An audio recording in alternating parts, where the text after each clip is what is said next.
Have you ever found yourself in a situation that felt completely, totally hopeless, like beyond repair? Well, today we're jumping into a powerful, ancient vision that's all about that. It's a story where life just explodes out of the most desolate scene you can possibly imagine. We're talking about the vision of the dry bones from the book of Ezekiel. And let me tell you, it's a story that really challenges our definition of impossible.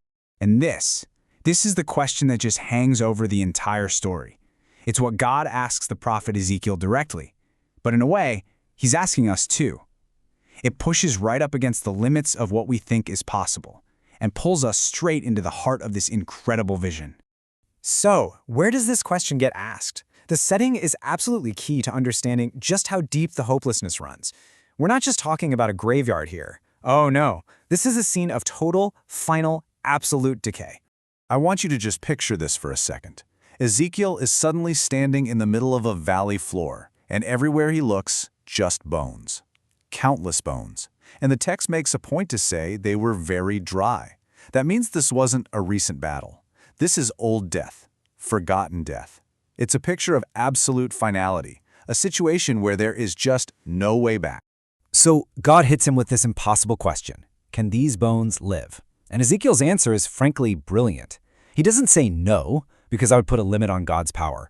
But he doesn't say yes either, which might have been a bit presumptuous, right? Instead, he says this. It's this incredible statement of humility and faith. He's basically saying, look, from where I'm standing, this looks impossible. But I know that you know. It puts all the power, all the possibility right back into God's hands. And with that simple act of faith, God gives Ezekiel a command. See, the miracle that's about to unfold isn't just a single magic trick.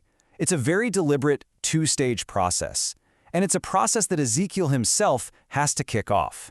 First up, Ezekiel has to speak to the bones. And as he does, this rattling sound just fills the whole valley as skeletons start reassembling themselves, bone connecting to its bone.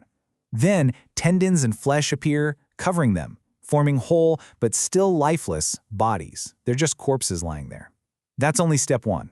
So God gives the second command, prophesy to the breath, to the wind, to the spirit.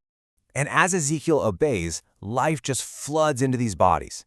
They start to breathe, they stand up, and in this absolutely breathtaking moment, what was once a valley of death is now packed with the vast living army. It's this perfect picture of a complete transformation, from total desolation to vibrant, powerful life. Okay, so what in the world is this all about? Is it just a strange supernatural story to give us the chills? Not at all. God immediately explains that this entire wild vision is actually a powerful metaphor for the state of his people Israel. So here's where God cracks the code for us. The dry bones weren't just random bones. They represented the people of Israel. At this point in history, they were in exile in Babylon, they were scattered, they were defeated, and they felt spiritually dead. They honestly believed their nation, their hope, was gone for good. And these are the actual words that people were saying. This is their lament. This quote just perfectly captures their deep, deep despair. They saw themselves exactly the way Ezekiel saw those bones, dried up, hopeless, completely cut off from God and from their home. This whole vision was God's direct answer to that specific cry of hopelessness. But you know, the story doesn't end with a bunch of reassembled bodies lying on the ground. That second part of the miracle, the breath, is arguably the most important piece of the whole puzzle. Because just putting the bodies back together wasn't enough. They needed something more to truly live. And it all comes down to this one crucial Hebrew word, ruach. It's amazing because it can mean breath, wind, or spirit all at the same time. The point is, the physical bodies were totally incomplete until the ruach of God entered them. This wasn't just resuscitation, this was recreation.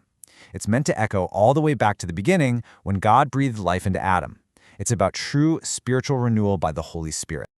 Now you might be thinking this is a really cool story for ancient Israel, but what does it have to do with us?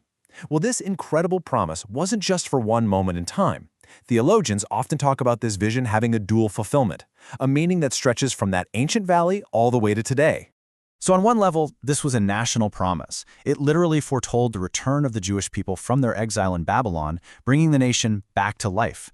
But on a much deeper, spiritual level, it points forward to the new covenant. It points to the spiritual resurrection offered to every single person through the life-giving Spirit of God, made possible by the Messiah.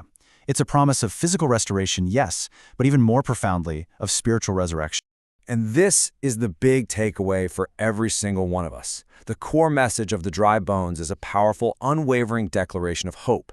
It basically says that no nation, no community, and no individual person is ever too broken, too dried up, or too far gone for God to breathe new life back into it. So that really leaves us with a question to chew on, doesn't it? When we look at the valleys of dry bones in our own lives or in the world around us, those areas that just seem completely devoid of hope, what does this story from thousands of years ago tell us about the possibility of renewal and restoration right now? And we'll end with God's ultimate promise, the climax of the entire vision. It's a declaration not just of what's possible, but of what He will certainly do. It's a message that is echoed down through the millennia, a timeless, incredible vision of hope that says, where there is death, God can bring life, and where there is despair, He promises to give His Spirit and a place to belong.